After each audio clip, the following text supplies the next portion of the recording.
Lunacub is a 5-star Deadeye sniper. She originally released in the Through a Path of Briars banner during the Il Syracusano event alongside Penance and Texas Altar, and is currently only available through standard headhunting.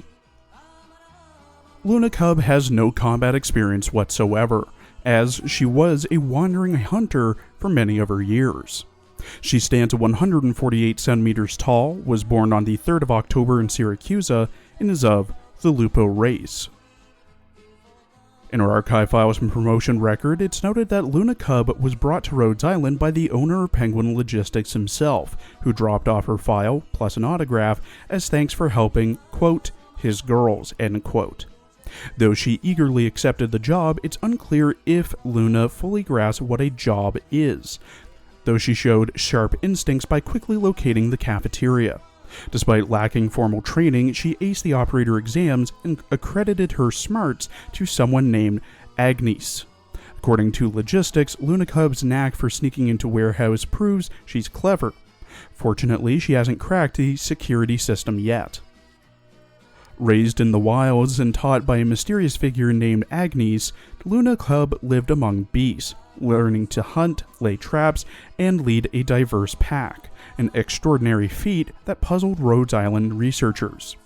While some suspect that she uses arts to control animals, Lunacub insists it's simply about understanding them. Arknights, who she speaks of both as mentor and protector, may be more than imaginary, as records hint at an unseen presence around her. A classified log even suggests that Arknights' influence is key to managing potential tensions between Lunacub and Project Red.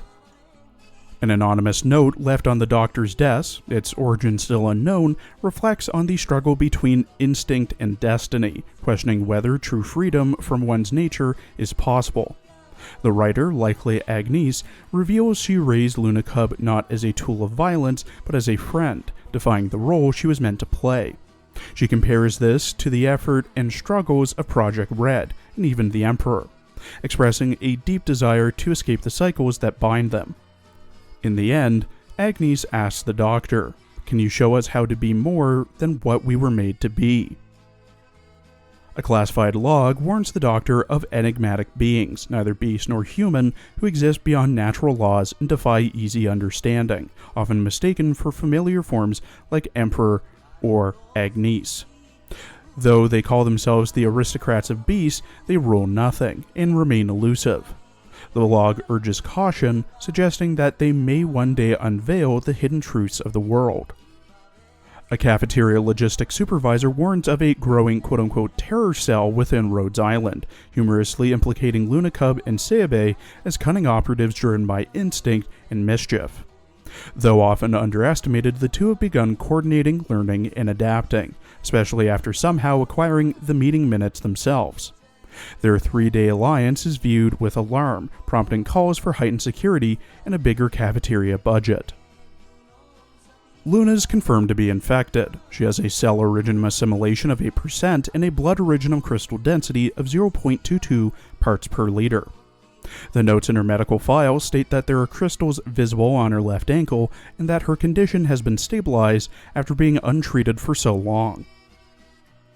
In her character art, drawn by Iris, Luna wears a white toga with brown leather belt around her waist that has a pouch and gold chain with jewels on top, thigh strap on her upper right thigh, black leather boots with decorations and some visible originum crystals, a large leather coat with fur trim, choker, and necklace with aquamarine stones, a machete that's dripping blood in a sheath to her right, and a quiver as well. She holds her longbow in her left hand, resting it on her lower left leg.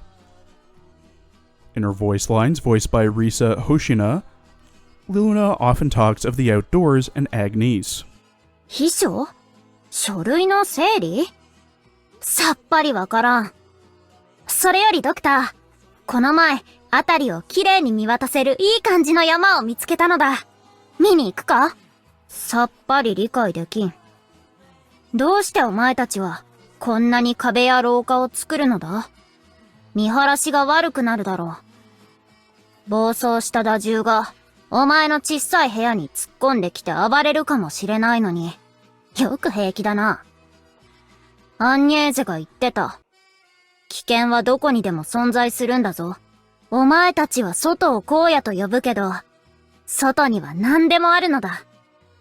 時間さえあれば、飲むのだって食うのだって、簡単に手に入るぞ。それに比べて街はどうだ。狩り場すらないぞ。お前たちはどうやって生きてきたのだ？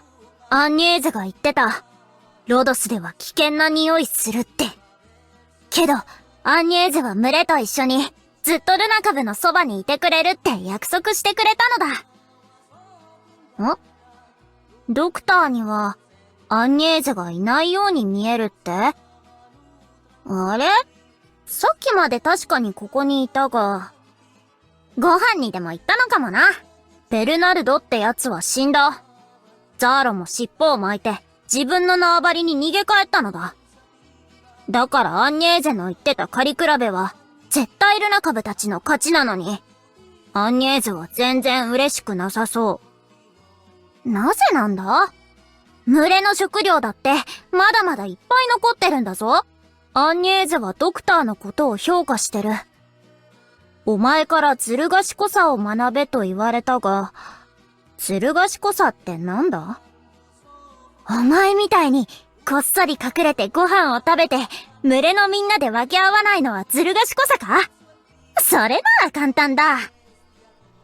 At E2 level 80 with max trust, potential, and module, Luna has 1,996 HP, 1,177 attack, 155 defense, 0 resistance, a 60-second redeployment time, 19 DP cost, and has a 2.7 second attack speed.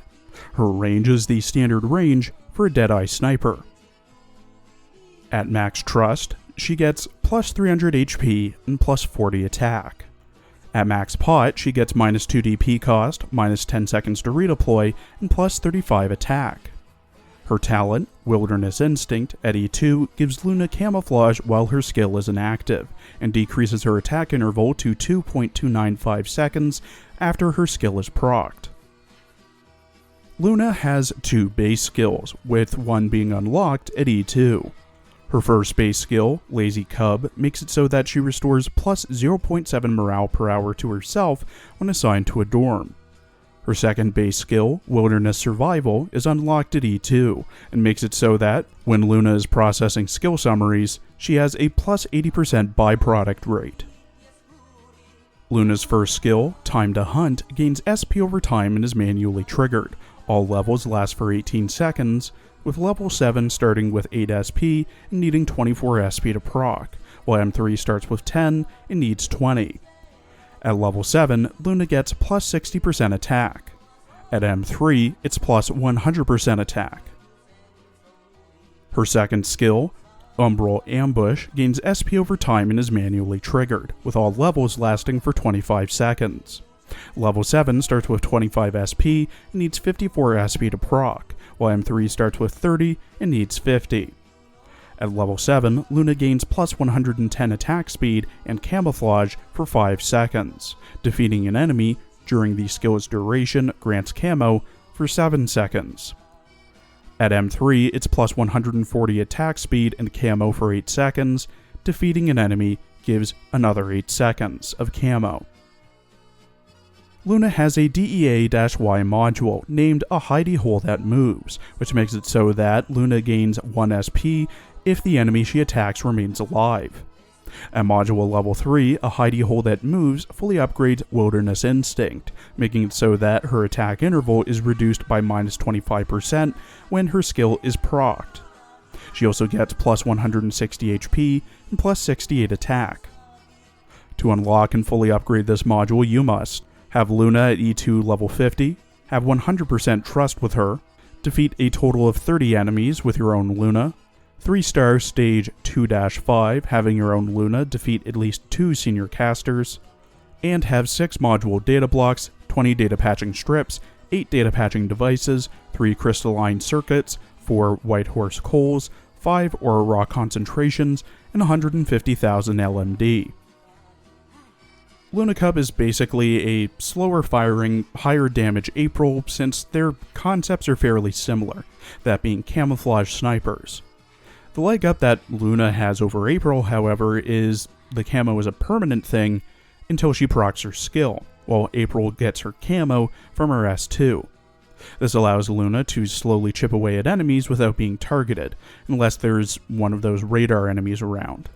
What's nice as well is that when Luna does lose her camo due to proccing her skill, she also has an attack speed increase for the duration of that skill, which is a decent trade-off for losing camo in my opinion. On the topic of skills, her S1 is very generic as it just gives the flat-out attack buff, but it does last for 18 seconds and is relatively easy to recharge quickly. Her S2 comparatively lasts for 25 seconds, gets a massive attack speed boost, and allows Luna to keep her camo while her skill is procced. The attack speed boost, however, only lasts for 8 seconds, and the camo stays up as long as Luna continues to defeat enemies. It also has a 50 SP cost, which is pretty steep. Overall, Luna can be a nice addition to your team, but personally I rarely if ever use Deadeye snipers in any scenario, since if I wanted range and damage, I'd use a besieger sniper like Typhon. Medium low priority to raise. Thank you for watching. Please follow my Twitter and Blue Sky for updates, and please check out my other Azure Lane and Girls Frontline videos as well. Come back tomorrow for next week's character and story teasers.